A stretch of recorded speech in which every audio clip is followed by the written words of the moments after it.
Hey friends, welcome back to the Rhythms and Roots podcast, where we explore the spiritual, physical, and rooted rhythms that form us into the people that God has shaped us to be. So today's episode is one that honestly I've been looking so forward to, and we're talking about connecting with God through doing things, through working with our hands, moving our body. So I talk a lot about running, triathlons, ultra marathons, all that good stuff. This guy right here does not do any of that, but he is a doer and he does a lot of different things. So, but working through our hands, moving our body, finding meaning in the simple, earthy, everyday things of life, those tasks that I think sometimes we often think are like mundane or just boring or what we do. But in reality, those things are things that I think and I believe that God has gifted us with, not just to exist, but ways by which we can actually connect to our Creator. So we're calling this episode Built Different. Finding God in fixing or doing things. And trust me, you're about to meet a man who is absolutely that. He is built different. So my guest today is my friend Don Stewart right here across from me. He is from Haviland, Kansas, and Don is a retired firefighter. But when I say retired, he's not really retired. It's like he retired from firefighting, but he still puts out fires, so to speak. He still fixes, builds things, tears them down. Sometimes in just a recent conversation we had on the phone, I asked him, I said, what is it you do at the school? He goes, well, they pretty much just pay me to fix stuff. And then when I fix it, I often break stuff. And so then I have to fix what I break. And that's pretty much my relationship with God too. They used to pay me to break stuff in the fire department. It was like unleashing on a house fire. It's like unleashing a cage of baboons in your house. I'm sorry, citizens, but I'm a human wrecking ball. In order to get to the seat of the fire, you have to go through walls, ceilings, floors. And so I broke things really well. I used to get paid to break things, and now they're trying to pay me to fix things. But what's crazy about that is because you actually broke things a lot and were paid to break things, often what would break were things in your body, your shoulder, I don't know, we'll get into that maybe. Oh, yeah. Maybe. We'll see. And but if we don't, if you're going to be stupid, you got to be tough. He is from South Central Kansas, a really tiny town called Haviland. I lived there for 8 years. Him and I became very, very good friends. And in that time, I mean, I would honestly say you and I couldn't be more different in some things, yet so True. much the same in so many things. Last week in my podcast, I talked about how when I do ultra marathons, I can't do the same nutrition plan that my friends do. Like my plan, my training plan, my food plan, my intake plan, all that stuff, what works for one guy may not work for another, which speaks loudly to the uniqueness that God has created all of us to be. So it's crazy that you and I have been very good friends for many years now, and we're so different in so many ways, and yet connect. And so that's kind of why I wanted Don on here. He's not an ultra runner. So if you guys are ultra runners and you're listening to this podcast because you're hoping for some training tips and different things, please hang on. You're not going to want to miss this. He recently told me this. This is what he said to me. He says, I've got two things at my disposal at all times. He said, I have a chainsaw and I have a rifle. And I responded to him. I said, well, praise God, because I've got neither. That's how different we are. He drives an old beat up pickup truck. He had one when I was there called Poop Johnson. He's had a couple of them since then. Yeah. Like, what were your other ones? Well, I started with Turd Ferguson. Turd Ferguson. He was a winch truck. Then and all you ultra runners and fitness folks, please do not give up on this man and his podcast for this. We are so different. Redneck has a lot of bad connotations, but I am backwards country. And so don't give up on this guy because of this. Come back. But yes. I told him today, I said, this is just clickbait. Yeah. Okay. So Turd Ferguson. Then there was Gert Beefrobe. He was my next winch truck, which I turned that winch truck into a forklift. Oh, nice. Yes. And I put a gas powered lawnmower engine that propelled a 6-foot auger that I got out of the Kiowa County Mall, the dump. And I put it on the attachment for the forklift, and I could drill a 6-foot deep, 13-inch round post hole in under 2 minutes. I built it all I didn't go to the hardware once. Wow. Yeah. And then there was Fecal Phil. That's the one I'm driving now. And, Fecal Phil. Yeah. So it's not good. So let's move to another subject. I think we're losing your people. I doubt it. Probably gaining a few. There's going to be some real crazy, weird people out there that are going to end up like ultra running because they connected to this through you and then found ultra running as like. Oh, so like, redneck people that would say, hey, I think I can run There's 50 actually miles. Is that right? 50 miles? That's where I learned to run. Well, yeah, because there's nothing else to do out there. I told them a couple weeks ago, like all I did when I ran out there was just running 4-mile squares. Yeah, I would see. Run 2 miles and he would run by my 8-mile house. squares. He would run by my house. I'm out there killing something or chainsawing or creating something, welding something up, and here goes this guy running down my dirt road. It's like Which was 2 miles? Yeah. Two west, yeah. And so I would be like, did you break down? There's nothing chasing him. He's obviously out there on purpose. So yeah, I'm so sorry about It's all right. this. I got to fix this camera right now. There we go. Camera's getting fixed. I don't know why it went out of whack. Is it because I'm on the table? No. Okay. You can edit all this out, right? Yeah, I am. Okay. All right. So as we all know, like some of us grow up with nicknames. We all look for cool nicknames like Maverick, right? That's a cool. Or Bull. Or Hoss. Or Haas. Yeah. Don's got a nickname and his nickname is Two Farts. How'd you get sign that? language? Sign language for that is. How'd you get Two Farts? John, it was your guy you talked about. I talked about last weekend. The mechanic, yeah. Johnny Bertram, who works on He is the 1982. king. I know it's from 68 to 82. Yeah, I don't think he goes above 80. Pickup trucks. Ford trucks. Ford trucks. He can switch out a carburetor faster than I can put wet socks on dry feet. That dude is fast. He can everything. He's a walking encyclopedia for that. But he gave Don sorry. Two Farts. Yeah, he's the we're both bestower. ADD. This is going to drive some people nuts. Yeah, this could be bad. So he bestows all nicknames. He's got some incredible nicknames, which Fat Muffler Bob. Anyways, we're not going to. Anyways. Good stuff. Good stuff. But beneath all the humor, the jokes is, in my opinion, one of the most authentic, humble, and Jesus-loving men that I've ever known in my life. Johnny is a great guy. Yeah, John. Talking about you. Oh, yeah. Yeah, that guy. Johnny is a great guy, too. Yeah. Don's life is about movement. His faith is about movement. Two things. Life about movement, faith is about movement. And in his retirement, Don has continued to move. He doesn't just sit back and do nothing. In fact, I think if you had to just sit and do nothing, you would die quickly. Yeah. Yeah, it just wouldn't work. But he works at a local elementary school there in Haviland, Kansas, where, again, he fixes things, breaks things, refixes them. And while he's doing it, finds a way to love pretty much everybody as best he possibly can. I think of the scripture verse, and I gave this to you last week, I think it was, or a few days ago. Colossians chapter 3, the Apostle Paul talks about how we live life and how we are to draw closer to God through living life. He says, whatever you do, work at it with all your heart. So whether it's ultra running, whether it's carving. As to the Lord. Yeah.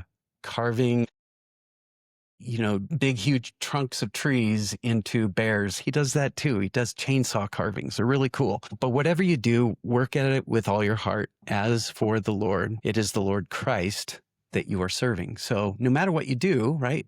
So that's why when I do ultra running, when I do training, when I do all that, some people are like, oh, how many times do you run with somebody during the week? I'm like, a lot of times I don't run with people, but I'm always running with somebody, and that somebody is God. Yeah. I'm always out there in community, not only with God the Father, but God the Son and the Holy Spirit. So really every trail that I'm on, there's 4 people there. Yeah. And we're enjoying community. And I know that about you too. If you go out and cut wood out in the middle of South Central Kansas in the middle of the winter when it's cold and blowing and you got everything on, you're geared up, you could be cutting wood by yourself and you're not by yourself. Yes. That's one of your favorite things in the world to do. And if it's not that, it's fishing. And fishing might seem like a leisurely activity, but for you, it's work, it's movement, it's part of the activity that you do to connect with God. Yes, he's there with me. Always. But that's Don, and that's going to be today's conversation. Once again, it's going to be titled Built Different. So, first of all, now do the official welcome. Don, welcome to the podcast, my friend. I've been wanting to do this for a long, long time, so we'll start here. You have a reputation of being a firefighter, a chainsaw guy, a rifle guy, a poop Johnson guy. Well, two farts guy. Well, poop guy too. Yeah, I guess. It all fits. And he's married. He has 2 children, grown children. Both his kids are married and doing very well in life. But how did you become the version of you what that sits you before are? you? I would say, Like, were you always a fixer? the Lord has made me. I'm a process guy. I look at, well, it all comes down to the easy button, which the Lord is breaking me of. I look at processes, and through my whole work history, if there are from school districts to taxidermy to firefighting, if there is a process of doing something, an industrial engineer, I'm just a natural industrial engineer. I watch processes and I find the waste of time, the waste of movement, the waste of energy, and I shortcut it. That's where my inventions come from.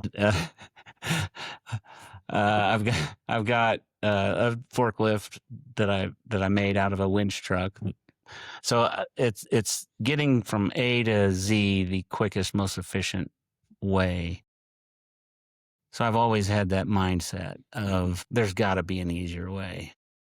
There's got to be a better way. And so finding that has been...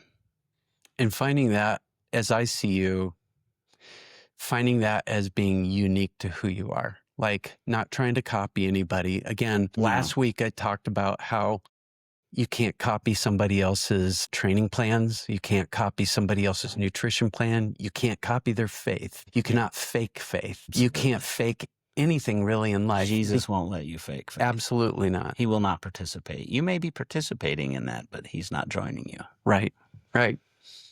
So that's what I love about you. I love that. I think over the years that we have known each other, there were often times you're like, man, God's really working on me with this. And I have another friend of mine that says all the time, he goes, man, I'm 65 years old. I think I'd know this stuff by now, right? And it's a constant learning process. No matter what we are, no matter who we are, no matter what our jobs are, who we're married to, who our children are, who our families are, it doesn't matter. Like, no matter what we do every single day, we're always learning about who we are.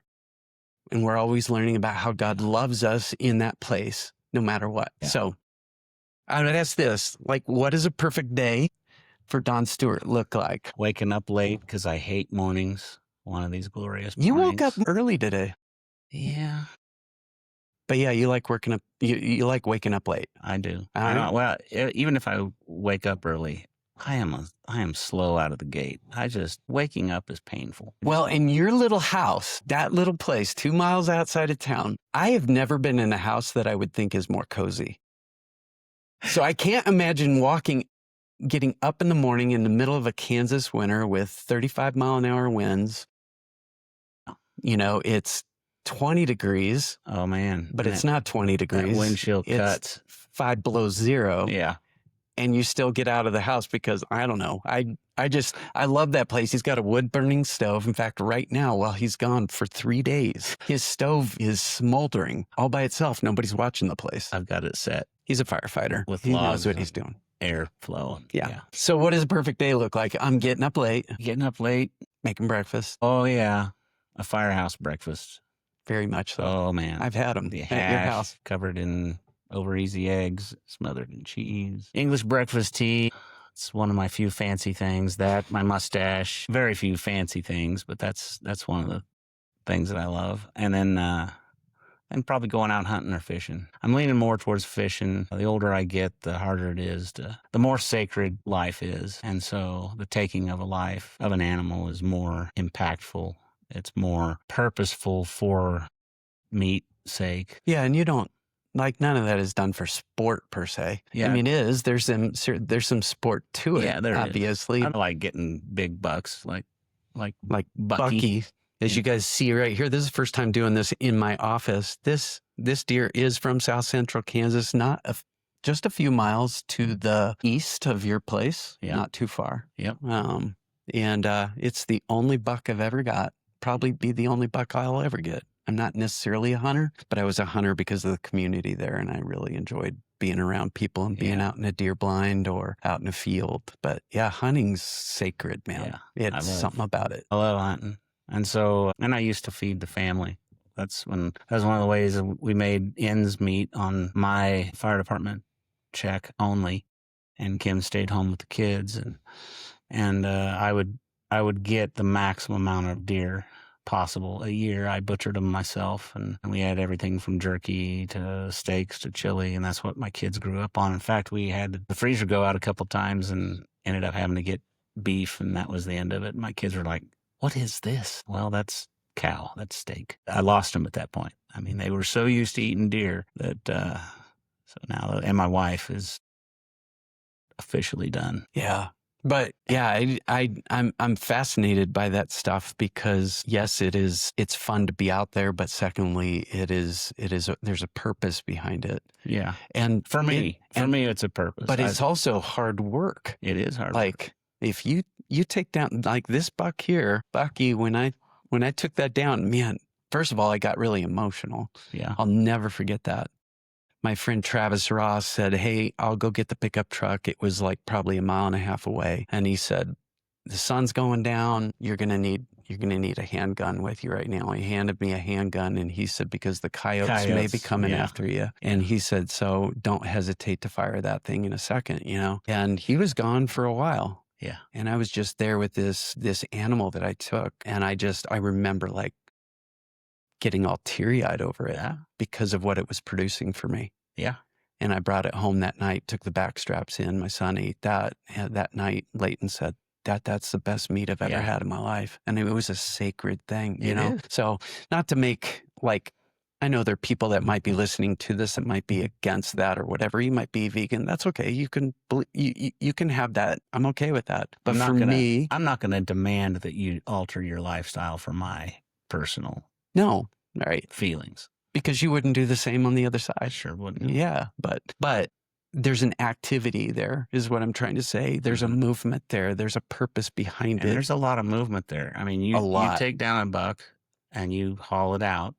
At least the way I did it. I hauled those suckers out of there. But then it's hanging it, cleaning and then days later is like butchering it, and you could take it to some place to have it done. That's what people in Colorado do. Not to knock that, but the first time we ever processed a deer, I did it in that little chicken coop. It just seemed like converted chicken. It was a biohazard mess. Subpar. I thought, what in the world am I getting myself into? But anyways, that was the butcher shop. Yeah. One thing that you've told me before years ago, like I remember working in my office and you would call me or I'd see your truck downtown. And I always knew when you were in a rough place, maybe frustrated with something or dealing with your own emotions or your anger about something, because we all do this. And we have to have spaces that we go to when we're struggling emotionally. Yeah. You know what space I'm talking about? The downtown building. The downtown building. He owned this building. It's really not a building. There's a couple of walls and some old stairs and there's a roof. And I would go over there. I'd walk over there and walk in the back, and you were in there working, doing something. I don't even know. And I said, "What are you doing in here?" And you said, hold on, get this. You said, "When I'm struggling, when I got questions, when I'm frustrated about something, I come to this place. This is where I come." Yeah. And for many people, if you don't have that space to go to, you will continue to struggle. It's a place where you process. And it's funny, you just talked about processing things and weeding things out to make things work, for you. In that downtown building, it had been on fire twice, and then I bought it. And then there was a whole upstairs apartment. And so I was doing one of the things I do best, and that's demolition. And so that I demolished the whole back third of the upper story, took that off, took out all of the damaged apartment, the flooring, the walls. It was like going to a house fire in a lot of ways, the cleanup after a house fire, taking stuff apart. And so it was very therapeutic. So yeah. And refurbishing it. So it's interesting to me, like, why is doing things like that, being in that building, working, fixing, cutting things down, destroying things, fixing, whatever it is, how does that mirror, translate, or parallel your relationship with God or your faith? The longer I walk with Jesus, the more I'm seeing that each person's like an onion. That's the old peeling layers the onion away metaphor, but it is. And when you're able to handle it, as you walk in obedience with him, he starts pulling off layers, and that's like demolition. Sometimes that can be traumatic. Sometimes pain and trauma reveal the next layer that he is working on. And I think a lot of times it takes discomfort or pain for me to realize, oh yeah, there's an issue here. I have a real problem right here. Okay, Lord, what are you saying? And what do you want to eliminate? What are you stripping away? What are you breaking off of me? It is and that's one of the biggest, the most successful prayers I've ever prayed in my life. I started immediately when I was 20, asking the Lord, reveal in me what is harmful to our relationship and what is displeasing to you. Weed out in me those things. Whatever is harmful to our relationship and displeasing to you. And he is so faithful. You pray that prayer, hang on, because he's going to start showing you. And so it's a lot like demolition. The pain and the trauma sometimes reveals, oh, wow, there is a real problem of something deep inside of me that I need to surrender. In recovery ministry, which our ministry does so much of now, the simplest, and I'll end this part with this, whatever we won't take to Jesus, we medicate. And so that peeling back of the onion, that demolition, and so it was therapeutic for me I'm just by nature a violent, bent person. I love impact. I don't mind pain that much. And after You know what you used to always say to me? What? When you were having a bad day, sometimes you'd go to that building, or you'd come into my office and walk into my office and say, hey, I just need you to beat on me. Could you do that? Could you just come over here and just punch me in the face? Punch me in the gut as hard as you can. Yeah. I just wish somebody would just beat me up once. And I never understood that. Then I was like, what is wrong with this guy? There is something. That's a little brother syndrome. Yeah, I have two older brothers, and I can take a beating pretty good. And I was going to go into boxing is what I was headed into before I met Kim. I'm a great rescue dog story. So yeah. The Lord rescued me. But that's so good. So if you are an athlete of some sort, like you're a triathlete or you're an ultra runner or just a runner, maybe you're just trying to run your first 5K, you get across the finish line without some level of trauma or suffering, because it's in the trauma and the suffering that we find out who we are. So, like James chapter 1, consider it pure joy that when you fall into temptations and trials of many kinds, that the testing of your faith develops perseverance. So strength is only found when we suffer well. Resistance. And we don't look for it. You and I talked about this yesterday. It's not like we're welcoming it. It's not like, man, I cannot wait to get up and suffer today. I can't wait for the next that's the traumatic event. And that's often the very thing that keeps me from actually going out and running a 15-mile long run day or something like that. Like seriously, because I know that when I get done with it, I'm going to be hurting. I know that I don't sign up for 50-mile ultras so that I can cross that line and feel good.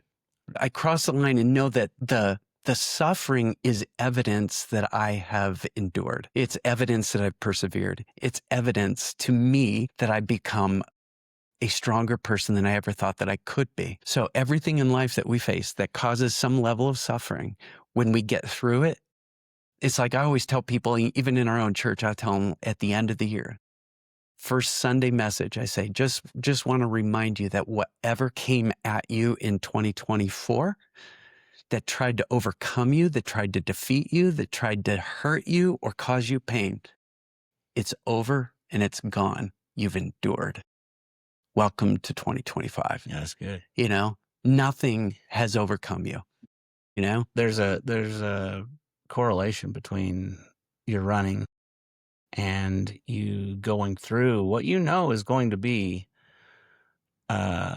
painful and traumatic physically. Yeah. Me just needing a good beating every once in a while. Just the impact. I think I probably would have been a good Which is also why a guy. chainsaw makes sense to you, or having a rifle in your gun, like, or in your truck at all times. Those are my two main tools. That's my go-to. I have two main tools. Does it need cut? Chainsaw. Does it need a hole? Gun. But that all goes back to the easy button, which the Lord is uncurling my hands from around as I follow him. He is radically altering. Yeah. Taking away the easy button. So here's a question for you. I love this question. What have you learned about God's character through the act of repair, suffering, pain, trauma? I mean, honestly, you've seen, we just talked about it last night. We talked about what firefighting, like, we're talking massive trauma. Yes. Over the years. You could be a firefighter for a year and see trauma. But when you've done it for how long? 25 years. 25 years. Like how much trauma you saw, you know? I heard a statistic. The average citizen runs across trauma in an accident or a cutting or a fall or some major or a real trauma about 9 times in their life. Mm-hmm.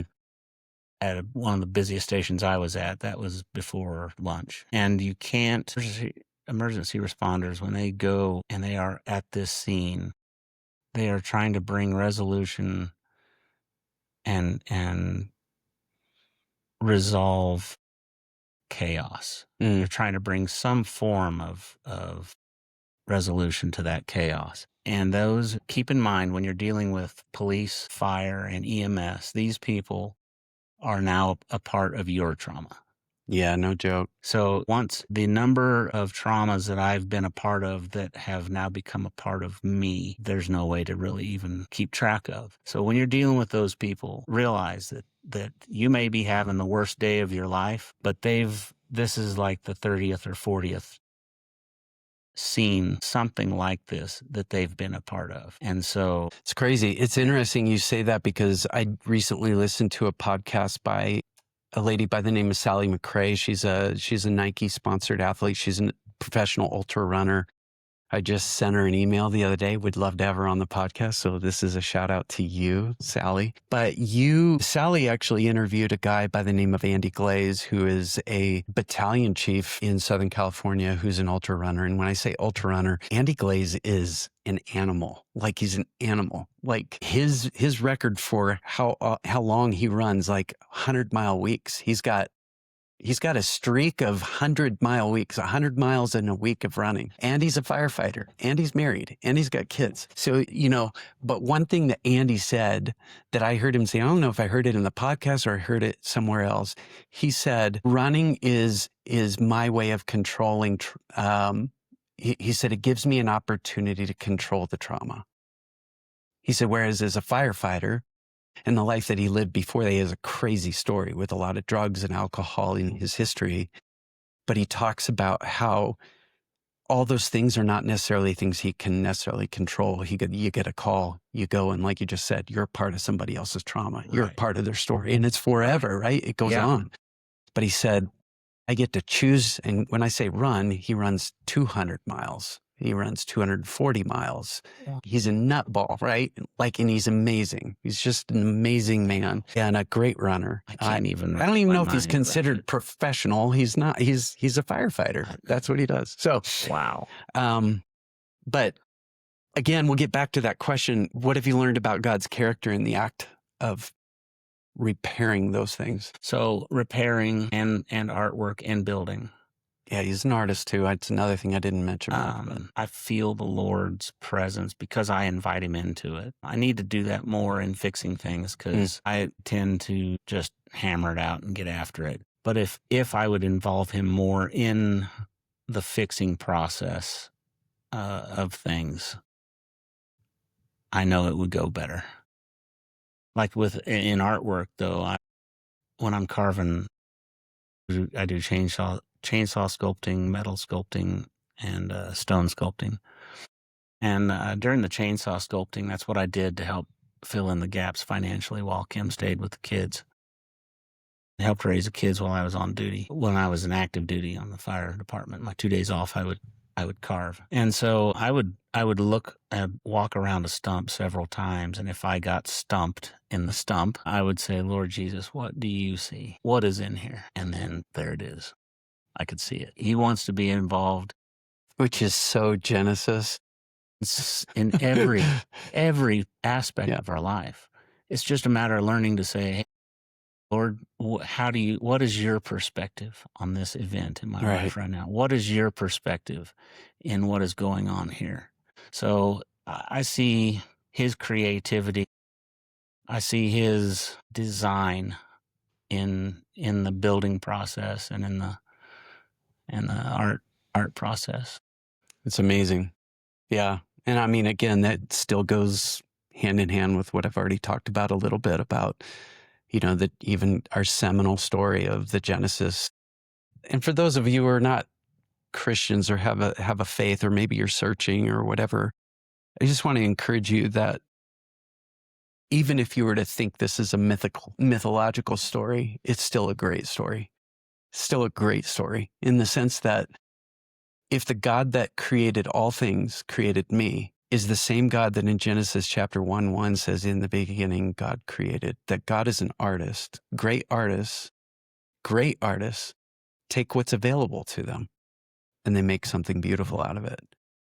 And one of the things that I've always loved about you is that you're not going to look for things that you spend tons of money to buy. When he talks about the Kiowa County Mall, he's literally talking about the landfill. It's the landfill. He called me one day and said, hey, you want to go to the landfill? I'm like, or do you want to go to the Kiowa County Mall? And I was like, I didn't know there was a mall. He goes, yeah, there is. And we got in the truck and went, and he just sifts through trash to find valuable things. He wouldn't say that. He was like, this is a gold mine. There's so much good stuff here. Okay, when we're saying trash, it's not like the dumpster out behind the restaurant where there's just nasties. No, this is like people cleaning out their garages. Right. And construction companies throwing away a bunch of stuff. And metal piles my wife has made me promise to only bring back 30% of what I've taken. So I don't even do that anymore. I don't have time since I've been off the fire department, I don't have time to do any of that creating stuff anymore. But so this next section that I wanted to talk about a little bit, we talked again a little bit around the table, our wives and us. You were at our house. We had dinner together last night and came back and talked. And even this morning around breakfast, we talk about this topic of holiness. It's interesting that came up because I didn't give you any of these notes. And what I've always loved about you is that I think your holiness is found in your joy and it's found in your humor. It's never get to see really what you're reading in the Bible. I never get to see your prayer life, but I see the results of it. I see the fruit of it. And the fruit of that holiness of walking with God is immense joy. And it is humor. And yes, your wife can say it gets you in trouble, but I would say kinda, but at the same time, like it is who you are. So you're hilarious. The nicknames alone are there. But I would say this, your joy isn't shallow. It's deep, it's grounded, and it's a result of the creativity of God with you in those moments. Holiness is really time spent with God. It's time spent with God. It doesn't surrender. I always tell people it's like, I could tell you that it's just reading the Bible. Yeah, that's part of it. That's one little piece of the pie. Another part of that piece of pie for me is outrunning. And the holiness that I find in running and understanding that I'm running on the ground that God created. I'm running. I'm hearing the footsteps. The breath in my lungs were created by him. My heartbeat was created by him. Everything. And it's all in tune. And so when I give that concept or those thoughts to him while I'm running, that's holiness. He's refining me in that process. So the same is true for you. At the end of that, My wife always tells me, she'll say, if I'm in a bad mood or I'm just not having a good day, she's like, hey, have you ran today? I said, no, go for a run. Just go for a run. How many times has your wife said, just go fishing or something? Go work on the building downtown. Yeah. They know usually us. she'll say, go do some artwork. Go sculpt something. Right. Because that's where she will see the benefits. Yeah. I'm moving more towards stone sculpting now. That's awesome. Since I've had two. Okay, so if you're going to be stupid, you got to be tough. I've had 2 shoulder surgeries on each shoulder, bicep reattachment of tendon back onto my elbow, bulge disc. I just love being on the inside. I hate for anyone's house to catch on fire, but I just love being on the inside in that box while it's on fire, going through whatever it takes to get to the heart of it and put it out. And so that's the only thing I respond to now is if there's a house fire. I can't do medical anymore. But if that bell goes off. I remember when Bryce and Anita Kendall's house got on fire and you were the first one in town and you basically just told all the volunteer firefighters in that town at the time. You looked at them and you said, get out of the way. I did not. Kinda. I just told them what to do. And they listened because they knew. Yeah. They knew. But getting back to the joy, getting back to the joy and the humor part. Yes. Like, I just think that that's always great evidence that you were in a good space in your faith. So again, that parallels us runners, that parallels us people who get out and run. Like, we know that when we run, when we exercise, when we're out doing those type of things, that's our connection spot. That's where we ground and root ourselves, in our faith. For me, it's my faith. Some people, it's just being in nature and they call that their religion. That's okay. I would love you to see the Jesus that I see because he's changed my life. But has God used humor in your life through hard seasons? Oh, yeah. Yeah. My wife says, she's found this quote very handy. You'll never mistake a Scotsman for a sunny day. And so she'll use that on me every once in a while. I tend to look seriously at stuff. And I don't know if it's the years of training for the worst case scenario or if that just comes natural for me. But I view just common everyday stuff through, I guess, an emergency response mode. Like, what could possibly go wrong with that? Well, I can tell you what could go wrong with that, and that. And so the humor aspect, God will use to basically tell me, Jesus will, through a circumstance or through something quirky or through something that I know he's getting my attention with, lighten up. Right. I got this. You going to trust me or are you going to figure all this out? Yeah. And Jesus has a fantastic sense of humor. Right. Oh my goodness. Perfect timing. Yeah. Yeah. Yeah. You and I have talked often in the past about like what it would have been really like to walk with Jesus and his 12 disciples town to town. Oh yeah. Sitting at night by a campfire. I mean, I think the show The Chosen does pretty well with that, but I don't think it can take it as far as I think it may have done. I think there was real laughter and gut laughter, like to the point that they were rolling on the ground. The Jesus I know is hilarious. Yeah. And how do I know this? He's shown me things in Scripture. Jesus saved my soul. Scripture saved my mind, healed my mind. And that's something that Darren, my pastor, says. He's got a lot of, and I don't know where he gets these, but he's really, really got a lot of wisdom. But anyways, so he's shown me, Jesus has shown me both in Scripture, some hilarious things that he has said. If you put yourself back into that situation, into that scene, and him saying what he just said, Jesus is really funny. Being in a fire station, 5 guys locked in a box for 24 hours, and then shaken with calls every once in a while and set back in there. Being around men, close quarters, strife within the crew dynamics, and also some really good crew dynamics. I guarantee you, Jesus was hilarious. Yeah, pranks. He has a fantastic sense of humor. I mean, he was a man of sorrows, as Isaiah says. He bore a lot, singularly focused on why he was here, to be the last sacrifice, to bear the sin of the entire world upon him and take the wrath of God for any who would believe upon him, and place their filth upon him at the cross, and then in exchange receive his whiteness and rightness before God, to be able to step into the presence of God. So that singular focus of his, he never lost sight of that. But along the way, the Christ I know had to be hilarious sometimes. Right. And he uses it so in emergency services and in our emergency scenes, firemen deal, and the police, but you find out, I think, most often in the fireman ranks, deal with trauma, tragedy, and really bad things with dark humor. Yeah.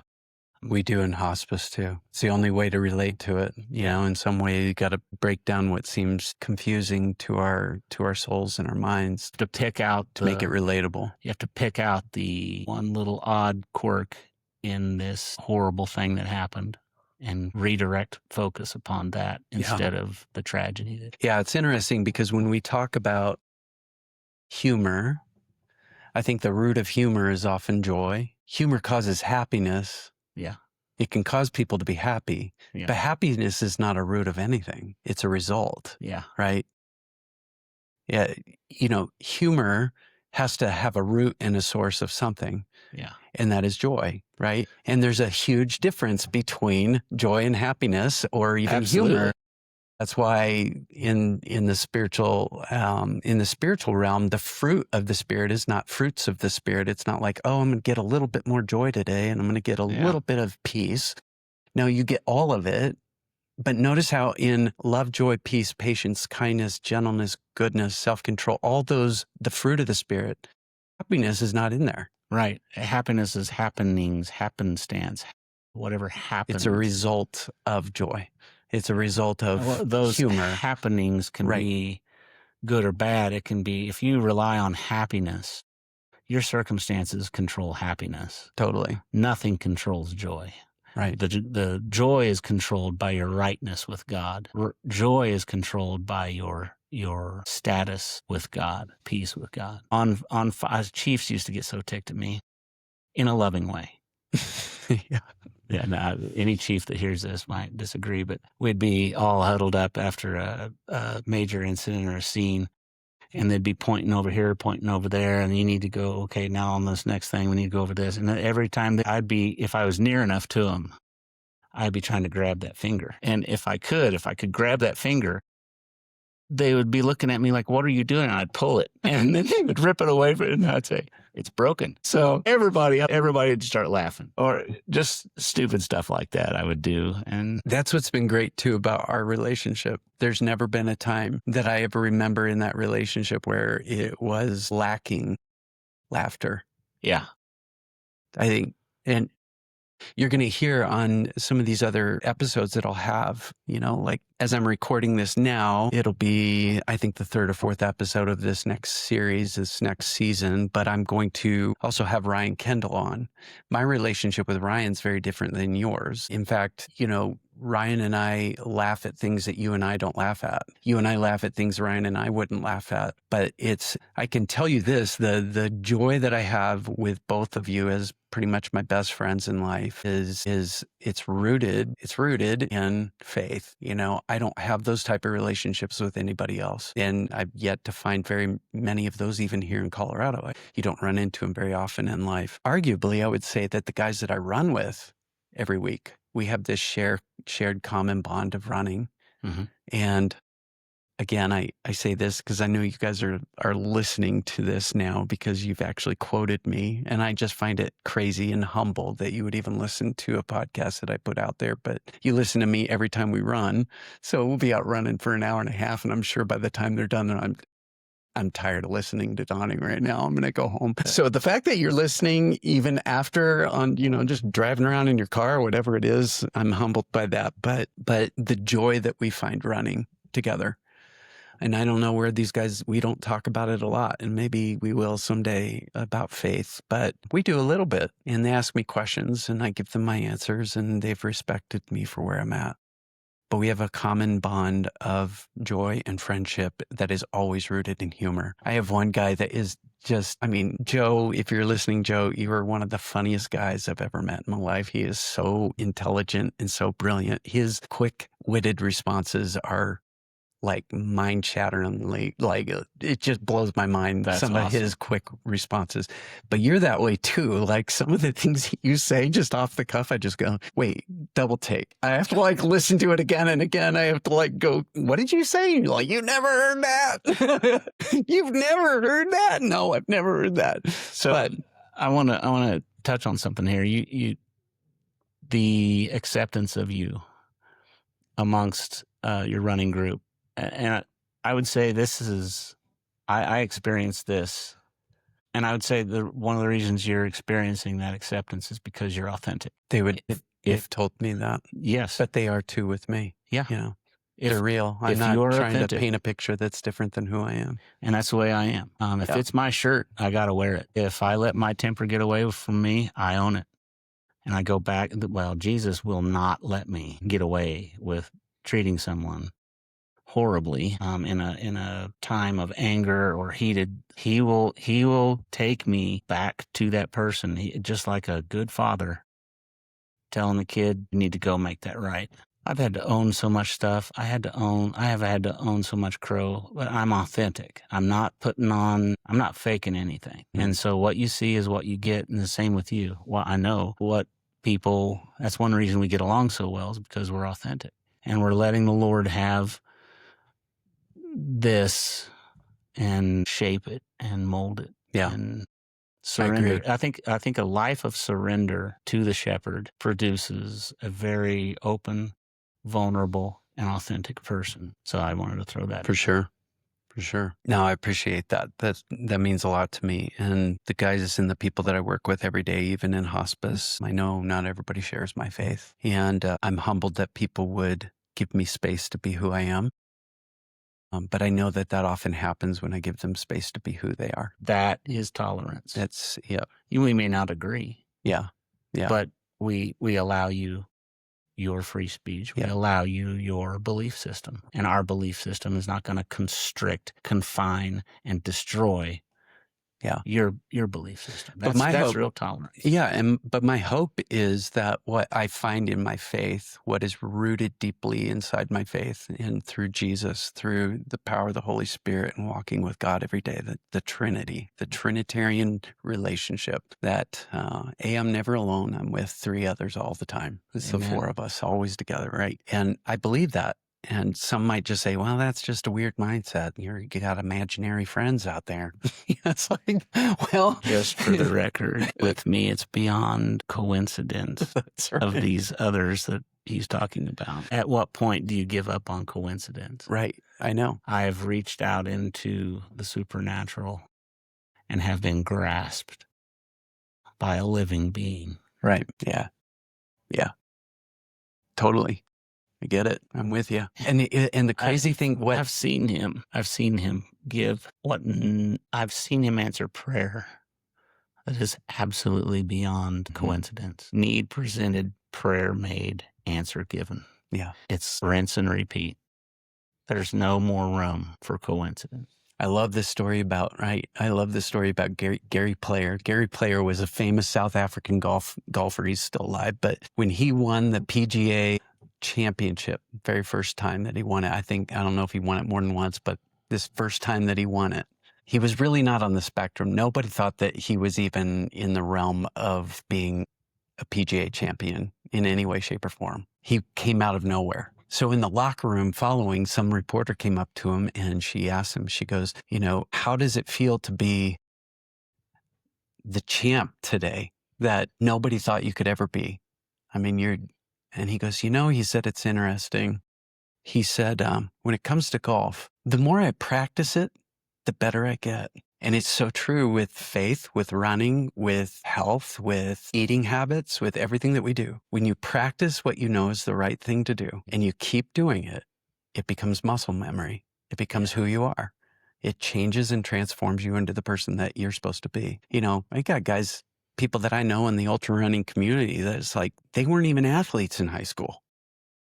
They were not the quarterback. They weren't the linebacker. They weren't the cornerback. They didn't play baseball. They weren't the basketball player. In fact, some of them were just kind of, you know, they might have been band geeks, you know, like as we used to call, like they even called themselves that. You know, it's like they were they'd go to band camp just one time at band camp, right? You know what I mean?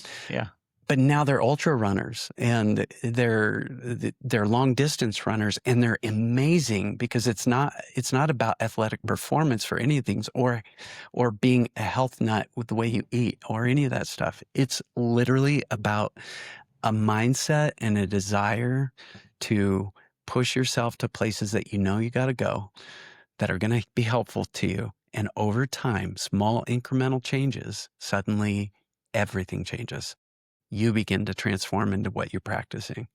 And that's where in spiritual realm, we get into a lot of trouble because we say, I think they're just worshiping the practice. A lot of people don't like the idea of spiritual disciplines because they think that spiritual disciplines are just its own religious activity. And you're practicing the religious activity. But the problem is, say something on that. No, go ahead with your. But the problem is, like, if you want to draw closer to God, there's certain things that you have to do to get there. Yeah. One of them is read his word, pray, talk to him like a friend, have a mindset of community with God, right? Yeah. Always, no matter what you do. So, but yeah, what were you going to say? On spiritual disciplines. And that being its own religion. I'm in the trenches on a supernatural level, on a spiritual level, so much. It started in the fire station. I just couldn't bebop my way into the fire station and expect to have a great day because Jesus loves me and this is all going to be roses. No. It's an aggressive atmosphere. It's an aggressive, non-Christian atmosphere that demands allegiance. Right.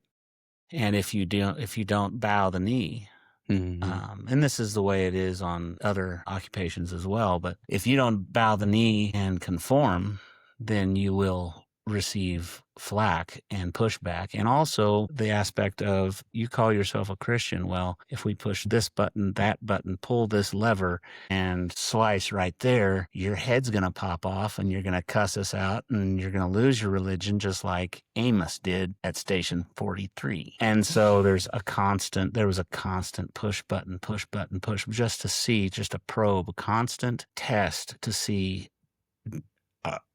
what is this? And I think if you're going to be a disciple of Jesus, if you're going to be authentic, people are watching you and they are testing and they're wanting to see, is this person real? Is this authentic? Is what they proclaim true? Lining up. True. And when it lines up, and so that kind of quiet pressure drove me into spiritual disciplines. The Word of God produced health in me spiritually. It raised my close walk with Jesus on a relational intimacy level, and then the Word of God reprogramming my mind and having a Christian worldview, a biblical worldview, raised my spiritual index to the point that in the fire station I could withstand. After a while, I got to where I could take all comers, and I failed. I had to go back and apologize for losing it or doing a jab here. When I went out of bounds, the Lord would let me know. What was your statement you used to always give me about eating crow? I've eaten so much crow, I've developed a taste for it. That's so true. And I say tastes like chicken? No, it doesn't. It does not taste like chicken. Evidently, it's getting easier to eat. If it's my shirt, I have to wear it. Such a good quote. If I was unchristlike, tell me. Right. What would you say to someone who doesn't feel athletic, but wants to connect the movement, physical movement, with faith? Because here's what I run into. I love that you love chainsaws. I love that you love cutting wood, fishing, hunting, breaking things, fixing things, repairing things, creating things, all of that. You love all of that. What I run into in hospice is I get these people at the end of their life and they're lying in a bed. And some of the simplest things that they used to love, they can't have anymore. Like, I just can't get in my car and go to the store. Physical freedom is gone. Yeah. And so there's often a lack of purpose. So in running, trail runners, ultra runners, athletes get this too. The minute they're injured, it's almost like and I've wrestled with it. Like when I'm doing ultra in a block of training and I get injured and my IT band is so bad that I can't hardly get up in the morning, I lose my ability to run. And Rhonda's always told me, she goes, "What's wrong with you? You need to go for a run." Where does somebody who is not really a runner, but has some sort of movement or something that they love, whether it's going for a walk, whether it's chainsaws and cutting wood, whatever it is, if that's stolen from you, if that's taken from you, how do you anchor your faith when that's not there? This all comes down to identity. Right. As with everything from occupational to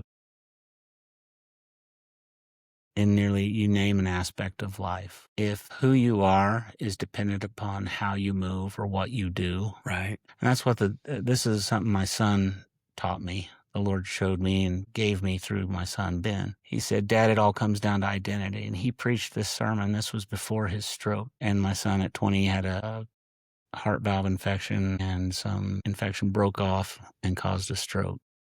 He is back miraculously. He's married. He's doing well. He's still got a long ways to go in the healing process. Emotionally. Yep. Yeah. Due to this very subject we're talking about. Traumatic. What was taken away. He is physically back. He's mentally back. I could have been putting my son in a car seat the rest of our lives. But when that is taken away, he told me this, his sermon was he just preached it to me. And I've stolen it and used it often. The world, Satan and the world tells us that you are what you do. Mm-hmm. And I saw that in the fire department all the time. I'm Mr. Rescue. I'm Mr. Firefighter. I'm Mr. Hazmat. And these guys would pursue that identity and they would lose their wives. They would lose their children. They would lose everything. I've known runners that have lost their marriage because they put too much effort into it. Mr. Runner. Mr. This Runner. is who I am. And so if your identity is built upon what you do, you've got real issues. Right.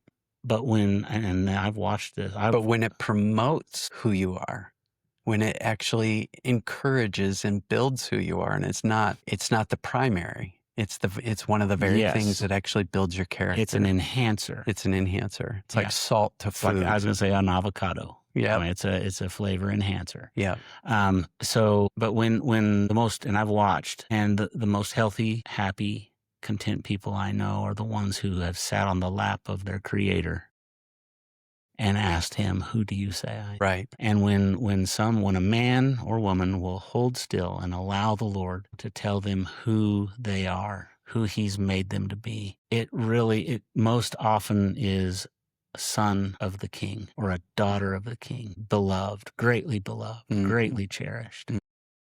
And that identity will carry through all injuries. Your flavor enhancer that the Lord has gifted you with, whether it's running or whether it's sculpting or whether it's cage match, fighting, impact. And that's where I was headed, I think. But the demolition side of things, the impact, the physical, when all that, and I've had it taken away 1, 2, 3, 4, 5, 6 times, 5 surgeries, and then a disc injury. I've been in those arm casts and out of commission for all those times, but that's not who I am. I'm not Mr. Demo. I'm not Mr. Artwork. What I fall back on is that relationship and that security in who has made me. That I'm an artist, but if you take my eyes away, I'm still Don Stewart. Right. I'm still a child of the King. Yeah. Beloved. Yeah. Yeah. Yeah, that's amazing. And if you're like me, when the very thing that you have loved is kind of stripped away from you, it's almost like in that process, there's often times that I have like a conversation with God, and I was like, okay, I get it. I was putting, you were putting too much there. Okay. So what do I do? Like, just rest in me. I'll heal you. I'll heal you physically, and I'll heal you spiritually. Yeah. But I want you to get back to running. But so this brings in Romans 8:28. Yeah. All things work together for the good of those who love the Lord and are called according to his purpose. Now, here's the one that we often miss, 29, of one following. And that this is a horrible butchery of it, but it's somewhat of a summary. And Christ-likeness. All things work together for the good of those who love him and are called according to his purpose. And for their Christ-likeness. So even in a bad situation, even when something bad happens to the Christ follower, to the disciple of Jesus, you can be sure that he is making us, even if this is bad, this will be used for my Christ-likeness. And I have yet to see that fail. Yeah. It's amazing. It's amazing. Yeah. So I know when I meet people at the end of their life, and their identity's been wrapped around something other than their faith. Sad. It's really hard, because what do you tell that person? They all your entire life, your entire wealth, and I see this, and I've run emergency calls, so I'm jumping in here. I'm putting a person on a gurney who I'm going into this multi-million-dollar home, opulence in every direction. And this person is screaming as they're facing hell. They're screaming as they're heading out into eternity. And they don't have anything. None of this stuff is important anymore. Sorry, I don't. No. Yeah, it's good though. Amazing. So we're going to wrap up here, but what I love about what Don has said here is that just like us as runners, just as people who are triathletes, gym rats, whatever it is, you're out to get physically healthy in some way, shape, or form. There's a spiritual side of it, and there's an emotional side of it that is part of that entire movement. I do feel like I want to go for it. This. Yeah. So on the physical and the athletic side. Yeah. I am dumpy. But when I was on the fire department, all the calendar boys. Yeah. The firefighter calendar. January firefighter of the month. Yeah. Oh yeah. They're all slicked up, oiled up in their pictures with their suspenders. Perfect hair, and that's enough. Okay. Yeah. So these suspenders are covering up their nipples. I don't know. So a lot of these guys would get irritated that the fat old guy was still going, running circles around them. And that's something the Lord has enabled me to do. Andy Glaze, that ultrarunner, said the same thing. Really? He's just like, man, I'm in my 40s, and I'm like, I'm outrunning these guys on these tests. Yeah. I'm outperforming them. Yep. Yeah. I had the air consumption drill record. It stands to this day, as far as I know. A full bottle is 4,500 pounds of air, and that usually lasts the average fireman 45 minutes in working conditions. Now, I've got a buddy of mine that he frosted a bottle like that. I mean, he would just burn up. I loved going in with him. I'd let him take the nozzle. Sure, you take the nozzle. And so he'd take the nozzle, and he'd burn through his air so fast, he'd frost up, and beep, he's out. So I get the nozzle. So, but I have the record, as far as I know, still. Sedgwick County. Yeah. In that whole play. And as far as I know, State of Wichita too, but that I might be overstepping there. But on 4,000 pounds of air, I made it last 61 minutes and 52 seconds. Wow. And that's working. That's under working conditions. And I did that by skip breathing. I trained myself when I put my mask on to breathe. Full exhale, half breath, hold it, half breath, hold it. And then a full exhale. And I controlled my breathing in a house fire. And the reason I did that on every one of those, as soon as that mask went on, it was just a muscle memory, because I'm getting that nozzle. You may have the nozzle going in, but you're going to run out of air. I'm getting that nozzle. So, but I would go through the old guy the old fat guy. I'm over there. I'm still working. I am working my butt off.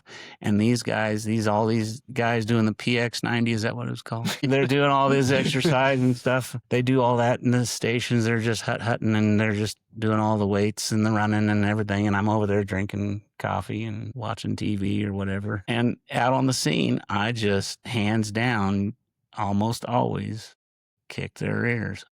And I think one of the differences was I never stopped. I didn't blow my energy at the station working out, but when I went home, I'm logging. I'm cutting down trees. I'm flipping logs. I'm cutting them. I'm splitting logs. Just this I'm 54, and just a month ago, I got a log splitter. I've been splitting it by hand with a 16-pound wedge, a triangle maul that's what I do. I mean, that's just. So when I go home from the station, I just work.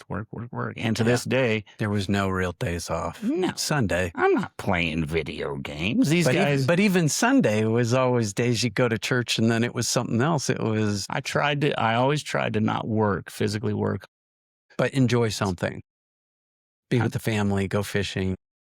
Yeah, blow something up.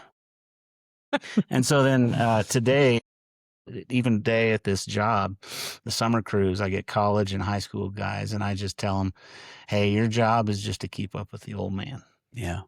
You just keep up with me and you're going to do fine. And what's interesting about all that, even with the breathing piece, is like runners know that too. Oh, really? Yeah, there's breathing patterns. For instance, if you get a side stitch, the whole reason for the side stitch is because there's a repetitive breathing that has caused your muscle to just cramp up. That would have been handy to know. So when you get a side stitch, you got to regulate your breathing in a different way. You got to change it up. So you got to take a bigger breath in and then slow breaths out, and then just change your breathing so that the side stitch goes away. There's a truth for you if you're out there listening right now. You're still listening to this podcast. But I would say that God meets us in the movement of life. Amen. He's right there, always. You don't have to be, and this whole purpose of having Don here is, again, he's not an athlete. That isn't what he's here for. But he's always moving. He's always doing something. He's always building, tearing something down, changing something up, whatever it is. And all of that is movement that's kept him actually where you are now. I mean, how many 54-year-olds do you meet that are completely unhealthy? Can't hardly do a thing, right? There's a lot of them. But for some of you guys, like the movement I want you to know that the movement is also spiritual. And if you don't move towards God, you're never going to find God. He's always with us. I believe that. Everywhere we go, he's omnipresent, omnipowerful, right? Omnipotent and omniscient. But he's also a gentleman. He's not going to bust into your world. He's not going to chase you down and put you in a headlock. And so for some of us, that movement is prayer. It looks a lot like isolation. That movement is journaling. That movement is, for some, like me, running. For some, it's a chainsaw and a beat-up truck called Poop Johnson. But Colossians says this, that whatever you do, do it as an activity for the Lord. Do it as an opportunity to have conversation with God, meaning God is found in the very ordinary things of life. He doesn't necessarily just show up when we go to church. And I think that's what sometimes people think. It's,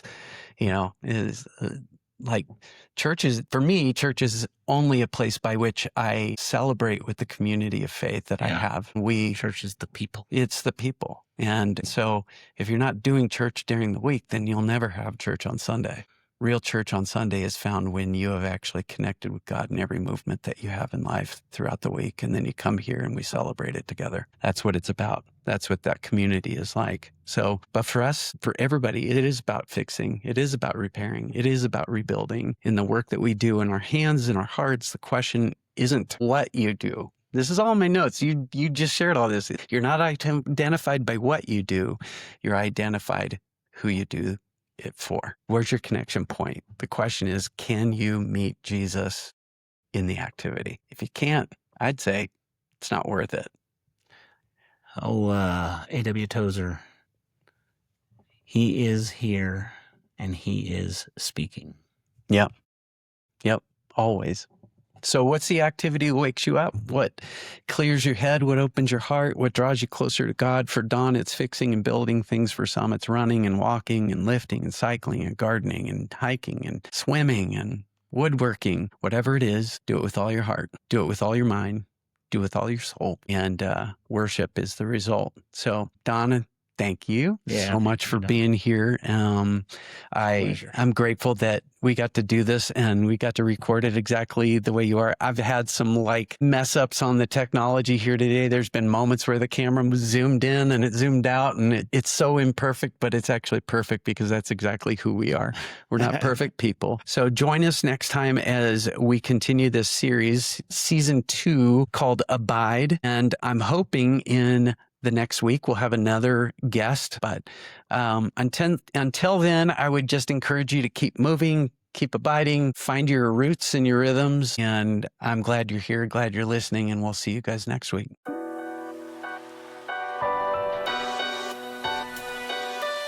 Hey guys, thanks for joining me today on the Rhythms and Roots podcast. My prayer is that this conversation helps you stay rooted in Christ and inspired to live out the sacred rhythms that shape both body and soul. If this episode encouraged you, do me a favor, do yourself a favor and a friend a favor. Share it, get it out there, and be sure to subscribe so that you don't miss what's ahead, because I'm super excited about where this might be going. Until next time, keep abiding, keep moving, and keep living a life fully formed in the spirit and the mind and the body, and we'll see you again soon.